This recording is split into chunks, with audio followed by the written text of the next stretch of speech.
ભરૂચના મહેમદપુર પાસે આવેલા લાલવાડી વિસ્તારમાં છે મોટા ટ્રક ચાલકો પોતાના ટ્રક રોડની વચ્ચે આધેધડ મૂકી જતા રહેતા હોય છે, જેના પગલે અનેકવાર રોડ પરથી પસાર થતા રાહતદારીઓ અને નાના નાના વાહનોને અવરજવર કરવા માટે લોકોને તકલીફનો સામનો કરવો પડતો હોય છે।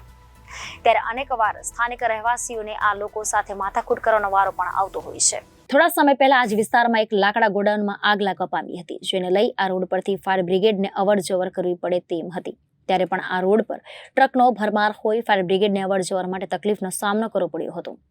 ડ્રાઈવરો દ્વારા અવારનવાર મોટા ભારદાર વાહનો 10 થી 16 ટાયર વાળી ગાડીઓ રોડ પર આડી જ ઊભી કરી પોતાના ગોડાઉનમાં માલ સારી રીતે ઉતરે તે રીતે જ ઊભી કરતા હોય છે।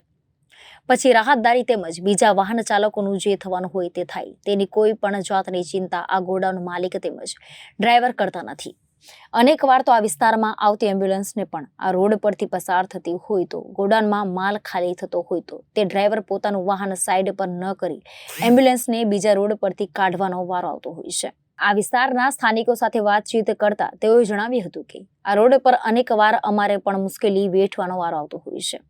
આ લોકો પોતાના વાહનો આધેધડ પાર્ક કરી જતા હોય છે અને પછી અમારે પણ અમારી ગાડી કાઢવા માટે રાહ જોવી પડે છે। આ બાબતે અનેકવાર રજૂઆતો કરવા છતાં આ દુકાનધારકો કે ડ્રાઈવરો સાંભળતા નથી। આ રોડ પરથી સ્થાનિક રહીશોના છોકરાઓની વાન તેમજ રિક્ષા સ્કૂલે લઈ જતા હોય છે। જો કે ન કરે નારાયણ અને કોઈ મોટી જાનહાનિ થાય તો તેની જવાબદારી કોણ લેશે તે પણ એક ગંભીર સવાલ ઊભો થાય છે। જો કે અવારનવાર દિવસમાં આ લોકો પોતાનું વાહન સીધી રીતે પાર્ક નહીં કરે તો અમે આ ગોડાઉનને બીજે શિફ્ટ કરવા માટે જિલ્લા કલેક્ટરથી લઈને જિલ્લા પોલીસ વડાને આ બાબતે રજૂઆત કરવા જઈશું તેવી ચીમકી ઉચ્ચારી હતી। મારું નામ વાહિદ મકરાણી છે।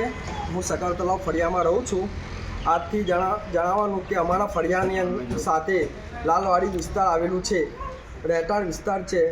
અહીંયા કેટલા મોટા કદ્દાવર વેપારીઓ એ રહેઠાણ મકાનોમાં મોટી ગોડાઉનો બનાવી રહેલી છે, પરેશાન કરી રહ્યા છે આ લોકો। નવી માર્કેટમાં દુકાનો એટલો થઈ ગયેલી છે, છતાં અહીંયા ગાડીઓ રાખી મોટી 10 થી 16 ટાયરોવાળી ટ્રકો માંગી આ વિસ્તાર રહેઠાણ છે। Reporter Viral Gohil, Janadesh news, Bharuch.